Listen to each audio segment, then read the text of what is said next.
Thanks for checking out TLE TV. And if you're listening via Blogtalkradio, welcome to TLE Radio. I'm your host, Hassan, and this is actually a follow-up to my Fences movie review. Now, in my review, I touched on the relationships that Washington had with his on-screen sons and its real-life correlation within our black community.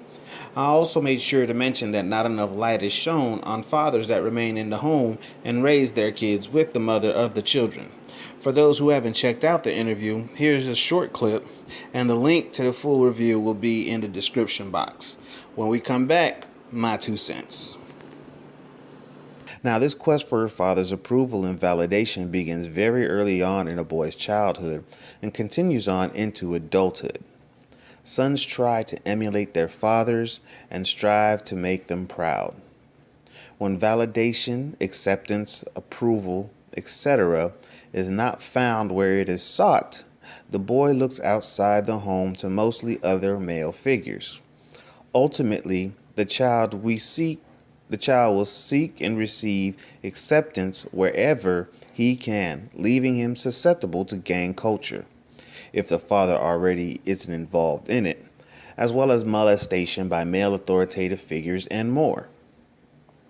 The need for validation is so strong, it drives their innate desires and influences their decision making. Ultimately, resentment and anger sets in where validation and acceptance should have been, continuing a bitter cycle of emotionalist detachment.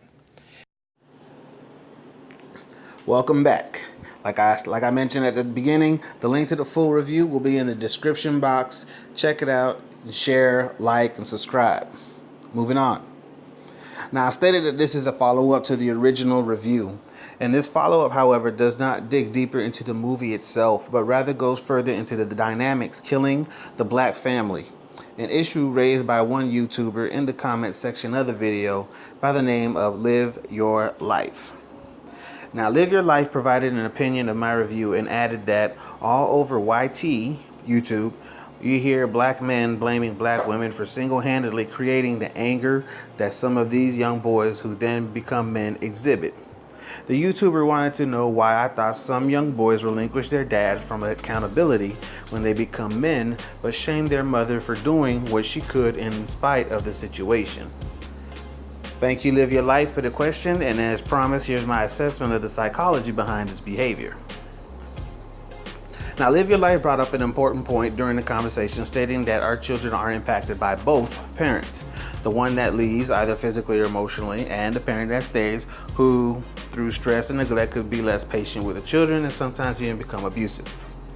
Now, it is true that children are impacted by both parents, but I had to add that the parent that does get the child plays a more active role in the formation, the molding of the child than the parent who by default is left playing the more passive role in the actual upbringing and molding of the minds of these kids. Now, the anger that you witness on YouTube of black men going in on black women is a product of several things.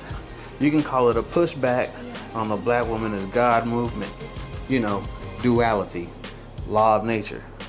Anyway, if I wanted to go historical, I could say that there's resentment ingrained in the black man that continues to evolve.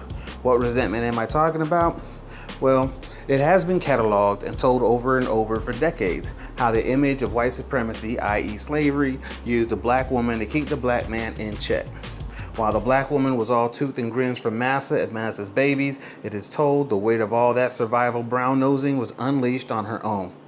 Subconscious programming. Now, don't take it wrong. The black man did more than his fair share of survival brown nosing as well. And in fact, both of us, black men and black women, still are. Now, let's not forget it's documented that oftentimes the married were split up and families were broken. A psychological trauma that persists to this very day. Now, instead of being teammates, the black man and the black woman have been at odds with each other, to put it mildly. The keeper of the children, in most cases, devalue the other parent in front of the child, thereby creating the foundation for the child's perspective of the other parent. Now, I could go further into the whole YouTube movement, and I feel myself getting into it, but let's stay on topic of the original question, which is about the boys turning into men and absolving their father's role while shaming the mother. Now, I can't say that I've witnessed that to an impressionable degree, but what I would offer in theory is that maybe the black mother's decision-making ability when raising that black boy turned man was brought into question. Quite possibly going through life reviled for being a black man while listening to your black mom go in on the black man that helped make you is damaging. Don't forget that while he's a boy and with his mom, he grows up hating his dad for leaving. They get in fights over people talking about their mama. I find more often that the boy doesn't absolve the father and doesn't want anything to do with the father. Not for a very long time. Now, this is actually through prodding and coaxing and convincing that a relationship is reestablished between a father and a son.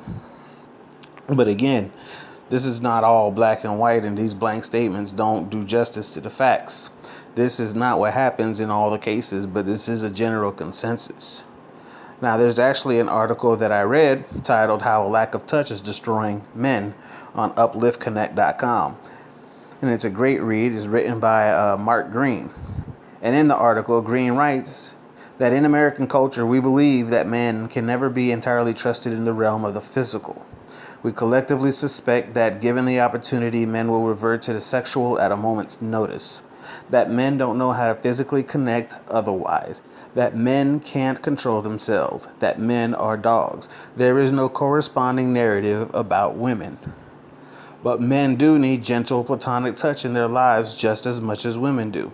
Men are left physically and emotionally isolated and cut off from the deeply human physical contact that is proven to reduce stress, encourage self-esteem, and create community.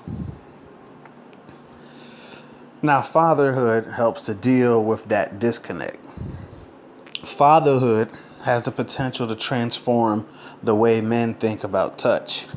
Interestingly enough, Green goes further, saying that many parents step back from physical contact with their sons when they hit puberty, handing over all opportunity for potential physical touch to young girls whom are suddenly expected to be the gatekeepers to touch. These boys are left with two unspoken lessons. The first one, all touch is now sexually suspect. And the second one, find a girlfriend or give up human contact. Now, the problem that black family faces is multifaceted. There is no one-size-fits-all cure. Things are thoroughly screwed up.